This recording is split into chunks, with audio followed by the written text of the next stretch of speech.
Well, thanks Aspen and Nicole for sitting down and talking with me today. I'm really excited to hear your stories, why you got into the trades, why you got into construction, and really just to talk about the future. Nicole, why did you choose a career in construction? So the hands-on aspect and then the teamwork that's involved. Your crew becomes your family almost. They always have your back when you need it the most, especially being a female in the trades. Things get hard as it goes on. Like, I know a lot of guys aren't really used to seeing a female out on the job site, especially the older gentlemen. So it's nice to actually just have that support with you and making you feel almost at home. Yeah, I mean, many people say to me that careers in the skilled trades are only for men, but there couldn't be anything further from the truth. Yeah. We really need to break down this stigma. So I want to say to both of you, this is fantastic that you're in the trades and you're part of, I think, a growing movement in Ontario. There's more and more women getting into the skilled trades, which is great. And what was your pre-apprenticeship program like? It was kind of very similar to Aspen's. I came in with no construction experience at all. I came from Chapman's Ice Cream. So other than my woodshop classes, it was learning all new things. When I came in and saw there's another female in my class, I was like, thank God. Like, I'm not the only one here. So there is always that hope that you will have another female for that extra support. Other than that, it's very similar to Aspen's. Like, we went through learning all the framing for concrete. Apparently there's an actual technique to learn how to use a shovel.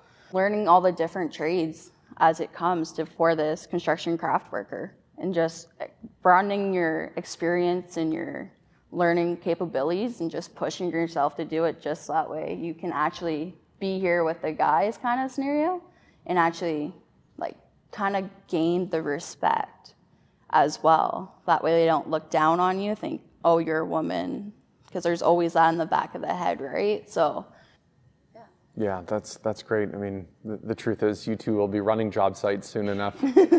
And then, so you did the 4-week pre-apprenticeship program.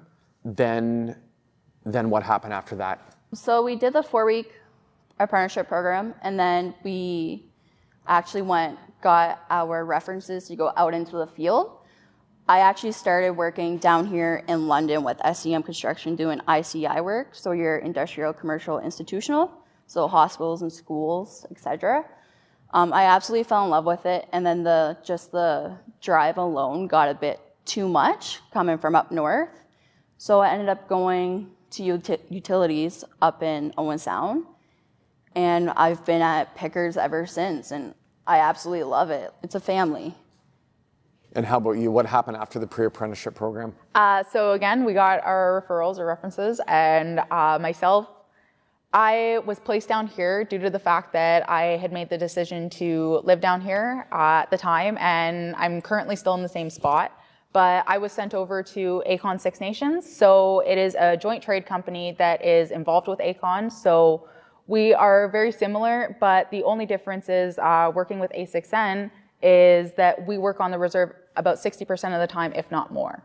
So doing the same work and doing fiber optics over on Chippewa at the moment. So it's very close for me, as well as I knew I wanted to stay down in London as well. So it all kind of worked out in a way.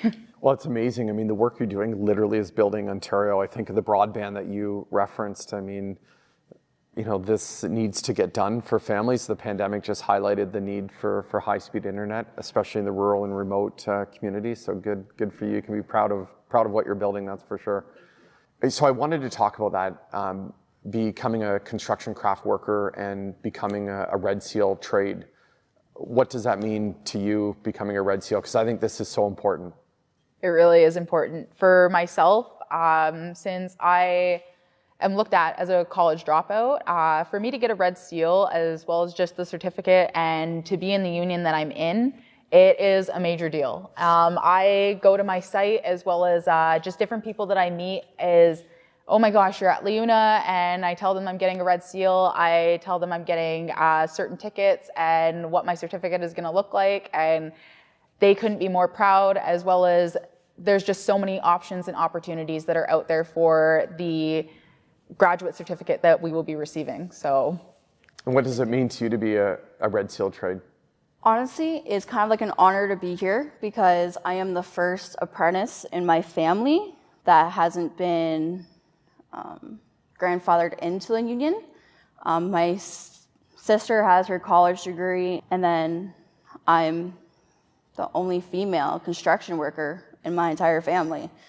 So that's amazing. It's honestly just an honor. And a job with pension and benefits, which is really, really amazing. Very, very fortunate, but you're working hard for it. One of the things I tell parents and young people and educators that careers in the skilled trades are meaningful, they're lucrative, jobs with pension and benefits. And when you have a trade, you have a job for life. But the other thing that I know when I'm talking to young people, they love the Red Seal trades because they can work anywhere in Canada. And you can travel and take jobs wherever you want, which adds to the excitement of being in the trades and having a Red Seal trade. So congratulations. Thank you.